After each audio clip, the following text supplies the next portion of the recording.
2007. Il y en avait eu avant des autres à 82 et 88%. Monsieur Castaner, porte-parole du gouvernement, au mois d'août, quand ils ont venu d'être élus, 2017, ont annoncé la fin d'un monde politique. Un monde nouveau allait naître. Ce monde nouveau, c'était celui où les gouvernements allaient donner des droits réels aux citoyens et non plus des droits théoriques comme on a dans la Constitution. Bon, beaucoup ne le savent pas, mais il y a le droit au travail. On a droit au travail, le droit au logement, c'est un droit. Des logements, il n'y en a pas. Ouais. Voilà. Donc c'est des droits. Travail non plus. C'est travail encore moins. Voilà. Donc les droits, il est très important d'avoir des droits réels. C'est vrai ça, c'est très vrai.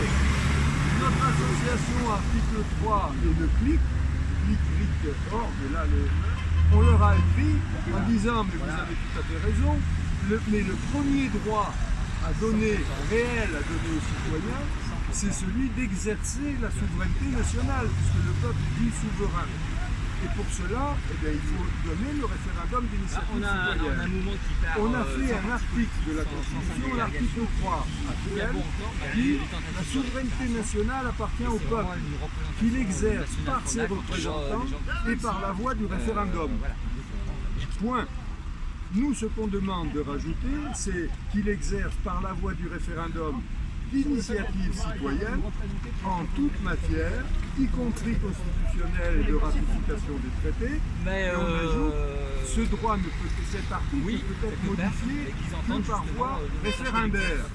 Et on rajoute enfin, si la loi n'a pas été, qui organise les détails, n'a pas été faite dans les 6 mois, il y a une dissolution automatique de l'Assemblée nationale pour mettre la pression. Parce qu'il faut savoir qu'en 2008, ils ont voté un référendum, l'article 11 de la Constitution. Donc l'idée c'est de... Et ils appellent ça référendum d'initiative partagée.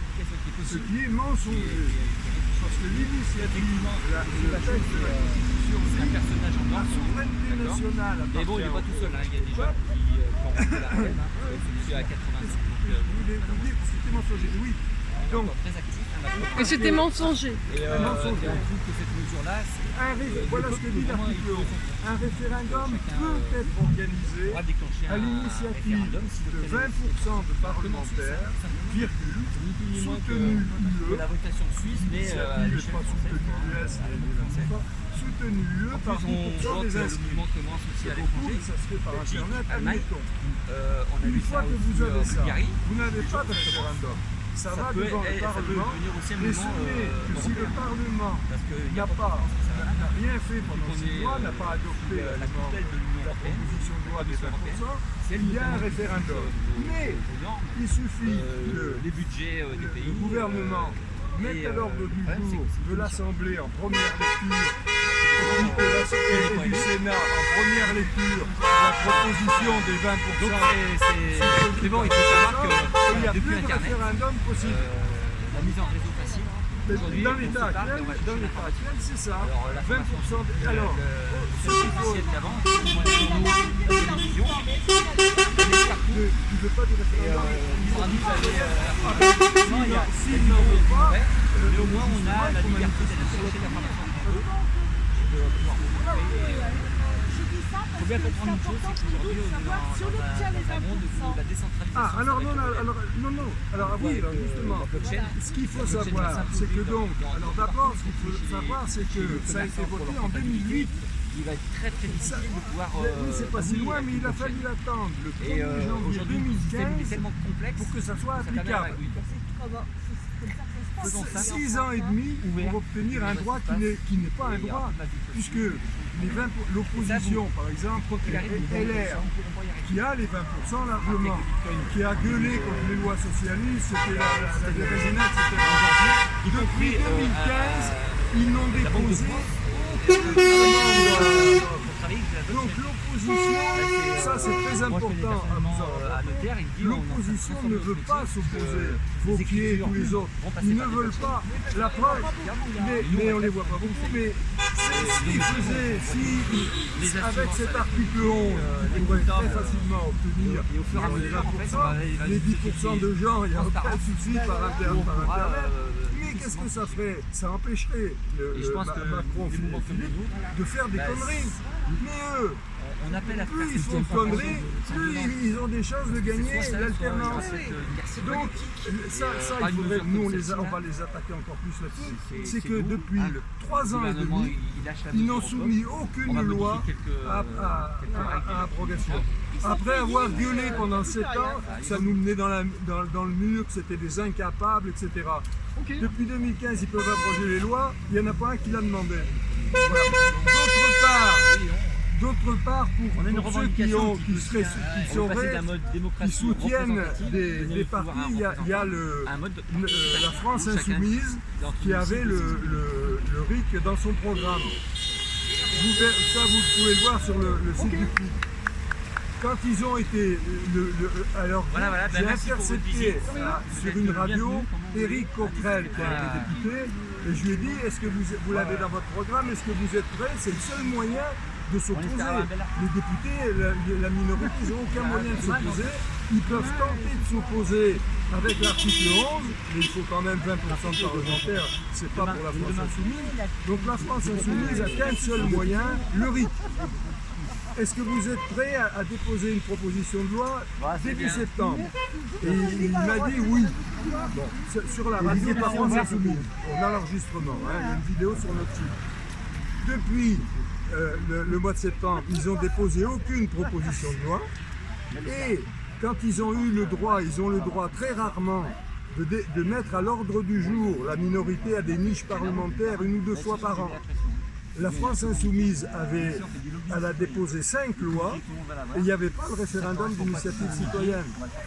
Donc ils ne veulent pas s'opposer. Leur seul objectif des partis, c'est que le gouvernement fasse le plus de conneries possible, peu importe si les gens en souffrent, pour qu'en 2022, ils aient une chance qu'il y ait une alternance pour la présidentielle et les législatives.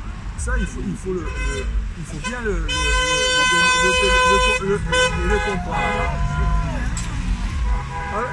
Avec le RIC, on peut abroger toutes les lois et donc c'est le truc qui donne, c'est le seul truc qui le permet. Toutes les autres réformes qu'on peut demander, une fois qu'on l'a obtenue, on l'a obtenue, c'est tout, mais il y en aurait 10, 20 à obtenir. Et on l'aura obtenu sur un, vous ne pouvez pas faire des manifestations comme ça à chaque proposition. Une fois qu'on a le RIC, on peut proposer des lois, on a du poids dans les concertations, puisque le gouvernement sait que s'il n'écoute pas, on va en appeler à l'arbitrage de la population. Et donc, c'est la fin de notre impuissance politique. Et il faut bien rappeler, jumeler ça en disant, vous nous avez dit que vous allez nous donner des droits réels. Donnez-nous déjà la possibilité d'exercer la souveraineté nationale, puisqu'on est censé théoriquement être souverain. Or, on est souverain, mais il dit qu'on peut exercer la souveraineté par nos représentants. Le bulletin mis dans l'urne au 2e tour, on n'a plus aucun pouvoir sur nos représentants. Et des référendums, il n'y en a quasi jamais, et sinon des sujets à la con. Et voilà. Donc, il y a des groupes qui demandent le référendum d'initiative citoyenne comme unique revendication. C'est qu'ils connaissent plus, disons, bien les mécanismes, parce que c'est vraiment avoir la souveraineté. Oui, mais si vous aviez, dans tous les trucs, si vous aviez une seule revendication, nous, ce qu'on propose, notre association, le CLIC, là, et vous verrez, il y a un bulletin on demande aux gens de promettre, on leur dit, si vous êtes assurés d'être nombreux, est-ce que vous êtes prêts à manifester 1 heure par semaine, de 18 à 19 heures, après votre boulot, pas loin, devant votre mairie, avec une seule revendication, le référendum d'initiative citoyenne en toute matière. Je l'ai fait à Communé. Dans mon village, j'ai pris un lotissement de 100 maisons, à peu près 200 personnes. Je faisais signer aux gens avec le nom, l'adresse, etc. J'ai eu 8% de gens qui se sont dit prêts à manifester et 10% peut-être.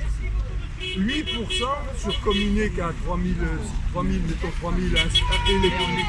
électeurs, ça fait 240 personnes. Voilà, et sans parler des 10% qui ont dit peut-être.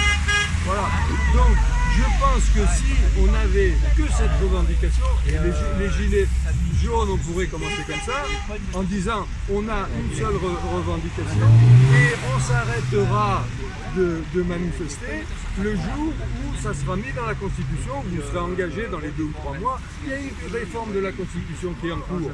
Donc on dit, ben, si vous vous engagez à nous donner le référendum en toute matière, eh bien on peut arrêter les manifestations. Et donc nous on espère, malheureusement notre site n'est pas connu, donc il y a peu de gens qui s'engagent, mais pour obtenir quand même la fin de notre impuissance politique, consacrer 1 heure par semaine, un soir par semaine devant sa mairie, c'est quand même pas un gros boulot. Hein. Non. Alors on espère qu'il y a des groupes de gilets jaunes qui mettent le rythme, vous déjà c'est bien, mais qui le disent comme seul truc. Et là-dessus, ben, qu'est-ce que vous voulez qu'ils disent? Si quand les gens sont passés à la télé, tous les gilets jaunes disaient ben, nous on demande qu'une chose, avoir le droit réel dans ce monde nouveau que vous nous avez annoncé, on demande à avoir le droit réel de pouvoir exercer la souveraineté nationale qui nous appartient. Donc mettez-nous le rythme et il n'y aura plus de manifestations et on pourra soumettre à abrogation les lois que vous faites et que l'on estime inappropriées ou injustes. Et ça serait, à la télé, si les gens disaient ça, il faut insister sur cette histoire qu'ils ont promis les droits réels. C'est que le pouvoir mettre à la porte tous les 5 ans le président et sa majorité, c'est pas avoir la souveraineté, ça. La souveraineté, c'est tous les jours qu'il faudrait pouvoir les faire. Voilà. Si vous avez des questions, je peux vous répondre.